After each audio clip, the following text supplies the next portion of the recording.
Novos impostos para os investidores. Isso mesmo, meu amigo, você ouviu bem. Se você já achava que tinha passado a novela do IOF e que já estava tudo pacificado, na data de ontem, 11 de junho, o governo publicou uma nova medida provisória, onde ele propõe uma ampla reestruturação dos impostos sobre as aplicações financeiras. Então, eu resolvi gravar esse vídeo na urgência aqui para explicar para vocês quais são as principais alterações propostas e no final do vídeo eu vou falar para vocês 3 motivos pelos quais eu acredito que isso vai ser ruim para o Brasil e não vai ter um efeito de solucionar os nossos problemas. Então, já convido a você a deixar seu like, compartilhar esse vídeo com seu amigo, que vai ter muito conteúdo de qualidade aqui.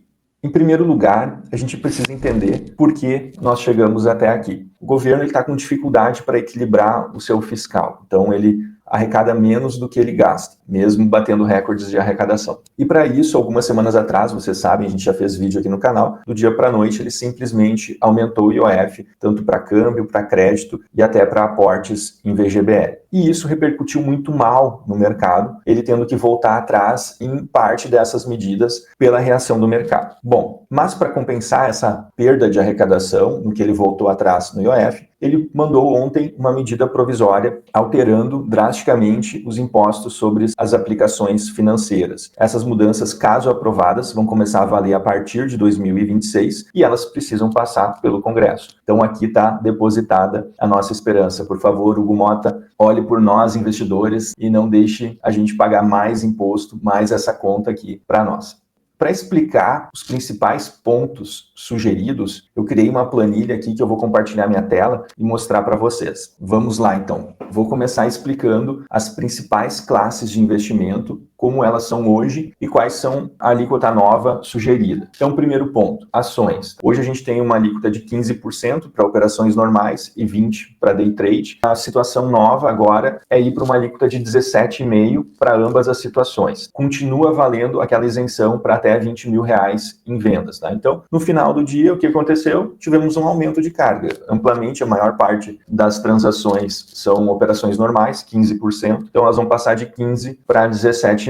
Aqui até eu fiz uma simulação. Vamos lá, se o investidor tinha um ganho de capital de 30 mil com uma alíquota de 15%, ele ia pagar uma DARF no mês subsequente de 4.500. Agora, com o mesmo ganho de capital de 30 mil, uma alíquota de 17,5%, vai passar para 5.250. Veja como isso reflete no bolso do investidor. Vamos para a renda fixa. Renda fixa está sendo proposta muita mudança. Primeiro, com o fim daquela nossa tabela regressiva, aquela famosa tabela regressiva, que a gente começa lá com 22,5% de imposto para investimentos até 6 meses, investimentos de 6 meses a 1 ano, 20%, depois até 2 anos, 17,5% e acima de 2 anos, 15%. Então essa tabela, pela proposta, ela vai deixar de existir e vai ter uma alíquota única de 17,5%. Então o que isso vai acontecer? Operações de curto prazo, até 1 ano de investimento, vai se pagar menos IR, tá? Operações de 1 ano a 2 anos, a ideia é que seja estável, vai ser os mesmos 17,5%, mas operações de longo prazo, com mais de 2 anos de vencimento, 2 anos ou mais de vencimento, vai deixar de ser 15 para 17,5 e ali vai ter um aumento. Eu que estou aqui na ponta, na consultoria de investimentos, eu sei bem que a maioria dos investidores, quando travam uma renda fixa, fazem pelo menos por 2 anos, justamente para ter esse benefício tributário. Então eu posso dizer aqui, na ponta, estando aqui lidando com os investidores no dia a dia, que aqui vai representar um aumento de arrecadação, com certeza. E outro, acho que o aspecto mais polêmico, e depois eu vou falar um pouquinho mais disso, termina com os isentos. Hoje a gente tem alguns ativos que são ligados a imobiliário, a agro e a infraestrutura, que eles são isentos de imposto de renda. E pela nova medida provisória, se propõe o fim dessa isenção. Então, por exemplo, vai fazer uma LCI, um CRI, um CRA, hoje paga 0%, a ideia, pela nova medida provisória, é que se pague 5% de imposto de renda. Vai continuar sendo atrativo? Vai, mas vai perder a isenção. Vamos dar uma olhadinha como é que ficou fundo imobiliário, tá? O fundo imobiliário, aqui tem uma pegadinha, né? Por um lado, eles diminuíram, mas por outro lado aumentou. Então, na média, piorou, né? Obviamente. Tributação atual era 20% sobre o ganho de capital e a tributação proposta, 17,5%. Se for ver, no ganho de capital diminuiu. Qual que é o grande problema? Atualmente, os dividendos dos fundos imobiliários, eles são isentos. E, a partir dessa nova medida provisória, a proposta é que eles sejam tributados em 5% também. Então, na média, piorou para quem investe em fundo imobiliário. Por quê? De um lado, ele vai pagar um pouco menos na venda do fundo imobiliário, mas ele vai pagar mensalmente na distribuição de dividendos. O mesmo vale para FIINFRA e FIAGRO, né? A gente tinha uma dúvida muito grande se o FIINFRA e o FIAGRO iam entrar na MP e entraram. Lógico que a gente tem que ver como o Congresso vai se comportar, se eles vão conseguir tirar algumas cláusulas, se vão simplesmente vetar tudo, né? Mas por hora eles entram na MP também, então FIINFRA e FIAGRO também vão ter o seu dividendo tributado em 5% pela nova MP. Fundos de investimento, como é que funciona? Pouca gente sabe, mas fundo de investimento eles têm várias categorias, depende se os ativos deles são de curto prazo ou de longo prazo, e através disso se define qual percentual vai pagar. Um fundo de ações, por exemplo, um fundo multimercado, ele usa geralmente a alíquota de longo prazo, que é 15%, né? E essa vai ter um aumento, vai sair de 15 para 17,5%. Não vai mais ter aquela tabela regressiva, aquela mesma da renda fixa, né? Então, a maioria dos fundos aí vão sair da alíquota de 15 para 17,5%. Outro ativo que entrou também na MP, criptoativos. Na média, também vai ter um aumento, porque aqui tem faixas de tributação, de acordo com o tamanho do lucro, né? Então, assim, a maioria dos investidores provavelmente vão estar aqui nessa primeira faixa que teve aumento. Criptomoedas com lucro abaixo de 5 milhões, atualmente se paga 15%, isso vai ter um aumento, vai ir para 17,5%. Então, as outras faixas ali de 5 a 10, 10 a 30, acima de 30, que antes tinha uma progressividade no imposto, isso deixa de existir e vai ser tudo 17,5%. Agora eu vou voltar a imagem aqui para mim e falar, é muito importante, nada disso entra em vigor de imediato, precisa passar pelo Congresso e mesmo que passe algumas medidas ou outras não, começa a valer a partir de 2026. Mas a grande mensagem que eu gostaria de deixar aqui no vídeo, no domingo começou a ser ventilada essa MP, na segunda eu cheguei aqui no escritório e eu já falei para os meus colegas aqui, eu disse o seguinte, ó, nada disso, se passar, vai resolver os problemas do Brasil. E aqui eu vou dar 3 motivos porque eu acredito nisso. Primeiro ponto, instabilidade jurídica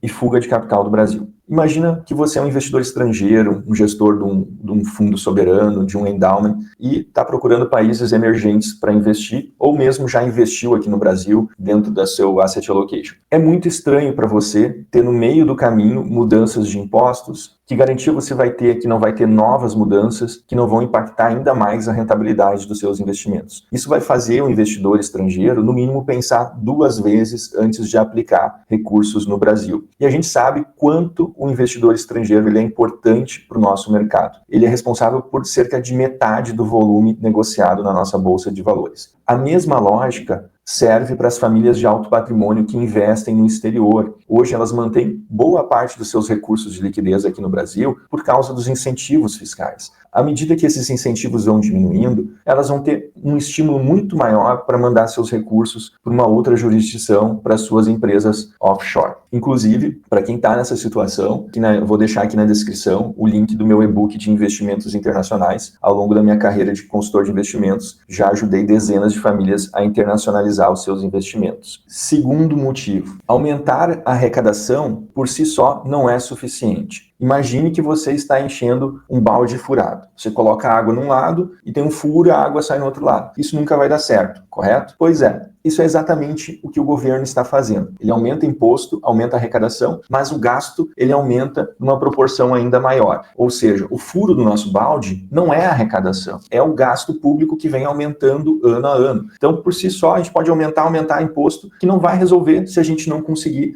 controlar o gasto público. Isso, a prova disso, é só a gente ver. Os últimos anos, 2023 e 2024, a gente bateu recordes de arrecadação, inclusive subindo muito comparado a anos anteriores. A gente pode ver, é imposto sobre offshore, imposto sobre fundo exclusivo, taxa das blusinhas, IOF e agora SMP e fora as outras, né? Muitos outros impostos foram criados nos últimos anos. E não resolve, não adianta. A gente pode subir essa carga tributária para 50% do PIB, que se não controlar a trajetória do gasto público, não vai resolver. E o terceiro e último motivo pelo qual eu acredito que, mesmo que passe essa medida provisória, não vai resolver os problemas do país e, pelo contrário, pode até ser um tiro pela culatra, é o impacto em setores-chave da economia. O que é isso, Luciano? Infraestrutura, agronegócio e construção civil. Não é à toa que esses setores são incentivados, ou seja, tem uma isenção de imposto de renda para quem investe nesses setores. A construção civil é quem mais emprega, o agronegócio é responsável por grande parte do nosso PIB. A infraestrutura não preciso nem falar, nosso país ele tem uma carência de infraestrutura muito grande e a forma que a gente tem de fechar essa lacuna e ser mais competitivo, tendo estradas melhores, aeroportos melhores, portos melhores, é incentivando investimentos nessas áreas, e não desincentivando como é aumentando imposto. Então eu acho que aqui, eu vejo pouca gente comentando sobre isso, mas eu acho que aqui está sendo cometido um erro gigantesco e que vai atrasar muito o desenvolvimento do nosso país.